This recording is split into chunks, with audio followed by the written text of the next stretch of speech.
Selamat malam. Saat ini kita akan ini video dari perkenalkan dulu. Saya Deka. Kita akan belajar bersama-sama ya buat web service dengan Code Igniter. Jadi kenapa bikin video ini? Karena di atas sendiri ya. Karena sharing is caring. Jadi apalah gunanya ilmu kalau nggak dibagikan ya. Gitu. Nah, akhir-akhir ini kalau teman-teman pernah baca salah satu CEO dari apa ya, Square Enix kalau nggak salah, salah satu CEO, ex CEO berarti mantan CEO Square Enix itu pernah bilang bahwa ada satu perbedaan, ada beberapa perbedaan sebenarnya antara gamer Jepang dan juga gamer Indonesia. Nah, ini saya generalisasikan, gamer ini bisa jadi orang Indonesia yang suka IT ya. Saya generalisasikan seperti itu. Jadi statementnya adalah orang Jepang itu lebih suka membuat tutorial akan gamenya atau walkthrough-nya, kemudian dia bagikan. Sedangkan orang Indonesia itu lebih seringnya menyimpan hal-hal yang ada di gamenya. Jadi misalkan dia menemukan sesuatu yang rahasia di gamenya, lebih suka disimpan sendiri. Nah, seharusnya kita harus saling berbagi ya, karena sharing it is caring, seperti itu. Nah, yang ingin saya tampilkan di video ini yaitu bagaimana membuat REST web service dengan Code Igniter. Ada beberapa bagian di video ini. Yang jelas bagian pertama ini yaitu setupnya atau instalasinya. Langsung saja ya, nanti saya di bawah video ini akan dilampirkan PDF-nya untuk mempermudah dalam mempelajari pembuatan REST web service-nya dengan menggunakan Code Igniter. Pertama, definisinya dulu. REST itu representational state transfer atau kumpulan aturan dalam membuat desain web. Dengan garis besar, REST itu akan menggunakan nama-nama metodenya layaknya sebuah verb. Contohnya itu get. Get itu ambil, berarti dia akan mengambil data dari database. Kemudian post. Post itu kan kayak mengirim gitu kan. Berarti mengirim data-data ke database. Kemudian put itu mengambil, atau dalam web service analogi, bukan analogi ya. Kalau di web service itu put itu biasanya digunakan untuk mengedit ya, mengedit atau mengubah data database. Kemudian delete jelas sekali itu digunakan untuk menghapus. Nah, oh ya, kalau belum tahu, web service itu fungsinya untuk menghubungkan antara dua platform yang berbeda. Contohnya kita punya Android, kemudian kita punya database, kita bisa hubungkannya dengan web service kayak gitu. Ya, pertama-tama yang kita butuhkan itu Apache dan MySQL. Bebas teman-teman bisa menggunakan LAMPP atau XAMPP. LAMPP ini biasanya di Linux ya, kayak Ubuntu, Fedora dan lain sebagainya. Dan pastinya browser ya. Kalau sarankan kita pakai Firefox yang biru ya, Developer Edition. Biar kayak developer, meskipun aslinya kita ya bukan developer lah. Coba-coba aja. Cupu lah istilahnya kita. Biar kayak developer aja. Makanya pakai yang Firefox Developer Edition. Saya close dulu aja. Oh ya, berarti pertama kita nyalakan dulu XAMPP-nya. Sudah. Kalau udah running berarti dia sudah jalan ya. Kemudian install, jangan lupa REST client sama Postman. Nah, Postman ini fungsinya, atau REST client fungsinya untuk ngetes web service-nya. Nah, ini bentuk dari REST client-nya. Kita bisa ngetes di sini. Jadi kita hapus dulu, saya hapus dulu. Balik PDF-nya, langsung aja ya. Kalau belum punya Cognitor silahkan download di sini. Kalau belum punya Cognitor servernya bisa download di GitHub-nya ini. Oh, ini udah tak buka tadi, udah saya buka tadi. Nah, ini bisa di clone atau di download atau bisa di git, terserah mau gimana. Paling gampang ya ini di download zip. Nah, langsung ini requirement-nya itu PHP 5.4 ke atas, dan juga harus punya Cognitor 3.0. Nah, kenapa di sini saya saranin atau saya tuliskan harus butuh Cognitor 3 ke atas, karena dia membutuhnya Cognitor 3 ke atas. Langsung aja ya, ini saya skip dulu. Oh ya, saya skip sampai sini, langsung Langkah pertama, pindah dulu code internnya ke htdocs atau www kalau teman-teman pakai pakai di VPS ya. Kalau di VPS itu biasanya langsung www, atau di hostingan itu biasanya public HTML. Karena ini di XAMPP Mac, maka masuknya ke htdocs. Oke, kita buat dulu folder, terserah teman-teman namanya apa. Saya biasanya namanya reserver ya, biasanya reserver. Oke, kita kasih nama reserver dan kita pindah dulu code editornya. Ctrl A, Ctrl V. Nah, kalau udah dipindah, pastikan dulu bahwa code igniternya sudah jalan, reserver ya. Nah, kalau ada tulisan welcome to code igniter, berarti sudah jalan code igniternya. Langsung kita masuk ke step selanjutnya. Nah, kita kopikan dulu format REST controller yang ada di library ini ke application library yang ada di REST server. Oh ya, maksudnya ini tuh library dari REST servernya itu kita kopikan ke code igniter kita, kayak gitu maksudnya. Yang namanya sama, mungkin agak bingung. Ini REST server yang ada code igniter, yang ini REST server sebagai library. Nah, ini application libraries. Kita copy dulu dan kita kopikan di librariesnya code igniter ya. Nah, sudah. Lanjut ke langkah 2.4 yang bagian 3, yaitu kita kopikan rest.php di config. Nah, rest ini fungsinya untuk mengatur konfigurasi dari rest servernya. Contohnya apakah dia pakai headernya bisa diakses menggunakan key, maksudnya headernya itu harus berupa JSON atau gimana, dia butuh key apa enggak, atau yang lainnya dia nerima course enggak, course itu dia bisa diakses dari berbagai IP atau dia hanya fix untuk IP tertentu. Itu kita bicarakan di video selanjutnya. Kita copy dulu rest.php nya di config. Oke, tuh salah. Nah, selanjutnya ke bagian keempat ya, copy semua application language ke code editor. Fungsinya itu untuk menyimpan nama-nama yang warning errornya.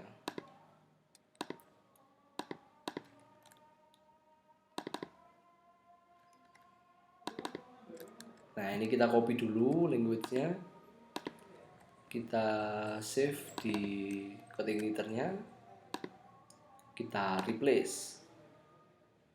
Nah, sudah. Terus kita lanjut ke step selanjutnya. Kita setting dulu base URL-nya. Nah, base URL itu tempat kita ngeletakin code editor. Jadi jangan lupa dibuka dulu.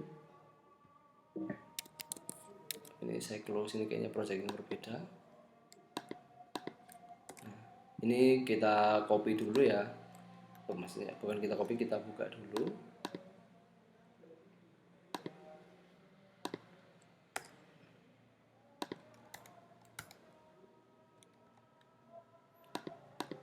Nah, REST server, kita copy config-nya, kita buka config-nya, kita paste base URL-nya. Oke, selanjutnya kita akan setting HT access-nya ya, biar dia ada pretty URL-nya. Jadi kalau akses code igniter itu kan gini kan, xphp slash nama controllernya, kan nggak keren kan ya, kan nggak keren banget gitu kan. Tuh, harusnya kan bisa slash langsung nama controllernya, itu kita copy dulu. Nah, pada intinya dia akan merewrite semua controllernya yang dari index.php slash controller itu, index php-nya akan dihilangkan. Jadi sisa hanya nama dari controllernya itu. Nah, ini untuk mengaktifkan rewrite engine-nya. Kalau teman-teman di VPS, pastikan rewrite engine-nya, mode rewrite-nya itu on. Oke. Ya, kita copy ini dulu. Langsung copy gini aja. Nah, mungkin jelek ya kalau dari PDF di copy, maaf ya teman-teman, mungkin harus ngeratainnya satu-satu. Nah, kita taruh di REST server dan kita save pakai .htaccess. Nah, kalau ada gini teman-teman pilih use Nah, ini udah terdokumentasi di PDF-nya ya teman-teman. Kalau nggak mau lihat wajah saya di sini, bisa lihat ini aja langsung, melihat PDF-nya, jadi kayak dengerin radio. Nah, kalau udah, kita uji coba dulu. Sebelum uji coba kita pastiin dulu kalau ATSS-nya jalan ya. Kalau kita enter harusnya dia bisa ngakses welcome. Nah, udah bisa. Waktunya kita bikin REST-nya. Nah, kita akan bikin web service untuk siswa ya. Biasanya siswa itu kan masukin nama siswa, delete nama siswa, ubah nama siswa, dan sebagainya. Nah, tapi untuk di video ini satu ini kita akan hanya bikin istilahnya itu kerangkanya dulu. Untuk konekkan ke database-nya itu di video selanjutnya. Makanya subscribe. Oke, pertama kita buat file namanya siswa.php.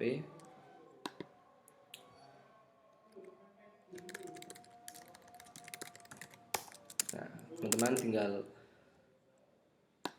copy ini langsung aja, 3 baris di atasnya pertama. Gak usah ketik satu-satu ya, karena itu akan memperlama waktu. Karena coding itu butuh cepat teman-teman. Nah, pasti teman-teman setuju kan kalau coding butuh cepat, karena semakin lama itu klien nanti duitnya tambah banyak ya. Kalau semakin lama molor projectnya rugi gimana kan. Nah, yang pertama ini kita itu manggil REST controller yang ada di librariesnya. Nah, ini dipanggil. Yang kedua ini untuk security ya, jadi dia nggak bisa akses langsung. Misalkan apa, ini contoh ya, misalkan ini tak akses langsung application controller siswa.php. Nah, dia nggak bisa karena itu udah di security kan di sana ya. Atau kalau salah ini di HT aksesnya, tapi ini juga biar dia nggak bisa langsung akses ke siswa.php. Kalau nggak salah ini di HT akses juga di restrict, di sini juga di restrict kalau nggak salah. Nah, kembali ke topik. Kalau udah, kita buat class sesuai dengan namanya. Extends, ini berarti kita akan extends, atau biasanya ini kalau di Java itu inheritance ya, extends ini ya, implements ya, atau saya salah ya, kayaknya gitu. Intinya kita kelas ini tuh extend dari kelas REST controller. Kita bisa menggunakan semua fungsi yang ada di REST controllernya itu tadi. REST controller. Nah, teman-teman kalau mau bikin konstruktor di sini tinggal klik function construct. Nah, misalkan teman-teman butuh konstruktor di sini, jangan lupa untuk membuat konstruktor dari parent-nya. Nah, ini jika teman-teman pakai konstruktor, tapi jika tidak pakai, biarkan kayak gini saja. Misalkan teman-teman butuh menginisiasi variabel yang global di sini, pastikan menggunakan konstruktor. Nah, kalau di tutorial ini nggak pakai konstruktor ya, jadi tidak usah pakai konstruktor. Oke, lanjut, kita akan buat 3 metode dulu, yaitu get, post, sama delete. Nah, put ini agak spesial, makanya kita akan taruh di video selanjutnya. Karena dia berbeda perlakuannya, membutuhkan berkebutuhan khusus lah istilahnya. Makanya simak terus videonya sampai ke video-video selanjutnya. Nah, untuk membuat web service get ini mudah sekali ya, tinggal teman-teman tuliskan public, pastikan di public karena dia akan diakses dari luar. Kalau teman-teman private tidak akan bisa diakses secara web service. Public function ini adalah nama dari web service-nya atau metode dari web service siswa ini, bukan HTTP method ya, tapi metode dari nama metode dari web service siswa. Misalkan saya pengennya itu ini siswa slash, dia tidak ada nama metodenya. Yang jelas ketika saya akses slash siswa, dia akan nampilkan daftar siswa. Berarti saya baru menuliskan index get begini. Kalau teman-teman pengennya di sini misalkan tambah dan dia fungsinya adalah get, tinggal teman-teman tambahkan di sini adalah tambah get. Berarti aksesnya adalah siswa slash tambah. Nah, saya inginnya hanya slash siswa get, dia akan ambilkan daftar siswa ya. Nah, selanjutnya kita tinggal set responnya ketika diakses URL slash siswa slash kita akses dengan get, dia ingin mengeluarkan respon apa. Nah, ini adalah isi respons, kemudian adalah HTTP code-nya. Nah, di sini sudah saya ringkas teman-teman nggak usah mikir HTTP code-nya apa aja. Yang jelas 200 itu kalau transaksinya berhasil, 500 kalau gagal, 400 itu biasanya kalau parameternya kurang, dan 300 itu kalau biasanya ada yang salah dengan database, bukan database-nya, ada yang salah dengan inputannya. Misalkan datanya duplikat atau gimana, misalkan kayak gitu. Dan 500 ini biasanya di isu-isu server ya, di isu-isu database secara engine-nya, misalkan MySQL-nya kenapa, nah itu biasanya kayak gitu. Tapi teman-teman bisa menggunakan sesuai keinginan teman-teman. Untuk list lengkapnya bisa lihat di Wikipedia ya, ini ada lengkap sekali, dan bisa mengset HTTP status code-nya sesuai dengan keperluannya masing-masing. Nah, contohnya seperti ini. Nah, ini untuk get kita akan coba. Kalau ini saya enter, dia akan menampilkan tulisan isi respons. Nah, untuk output yang kita tuliskan di respons biasanya pakai JSON ya. Nah, kita tidak perlu melakukan JSON encode karena ini sudah di encode langsung oleh reservernya, sehingga kita tinggal menuliskan array yang ingin kita outputkan. Misalkan data siswa. Nah, ini nama, Kananda, umur. Nah, berapa umur saya? Kalau teman-teman lihat mungkin kayaknya masih muda ya, 22 tahun. Ya nggak tahu itu muda apa tua, 22 tahun ini.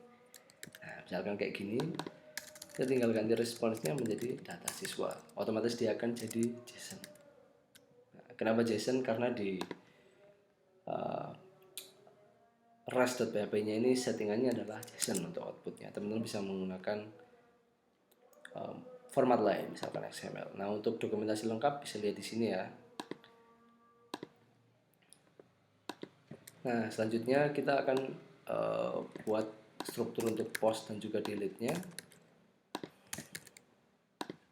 Caranya gimana? Tinggal ganti get-nya dengan post atau get point dengan delete. Selesai. Berarti kita sudah membuat metode web service get, post, dan juga delete. Oh ya, belum dites. Oh ya, ini tadi tesnya untuk get ya. Teman bisa sebenarnya bisa setting di sini, bisa testing di sini. Tadi get.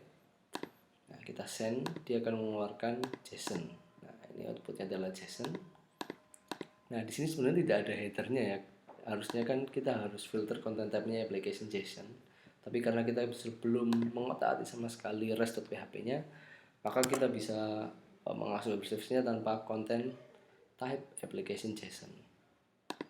Nah, tanpa itu kita bisa akses. Pakai itu juga kita bisa akses. Nah, untuk setting-setting selanjutnya itu kita bahas di video selanjutnya. Nah, kita akan tes ini tadi get, kemudian untuk post dia bisa juga, dan untuk delete dia bisa juga. Nah, bagaimana ketika kita ingin menampilkan error, misalkan errornya adalah internal server, kita tinggal ganti 200 menjadi 500. Get ya tadi, get.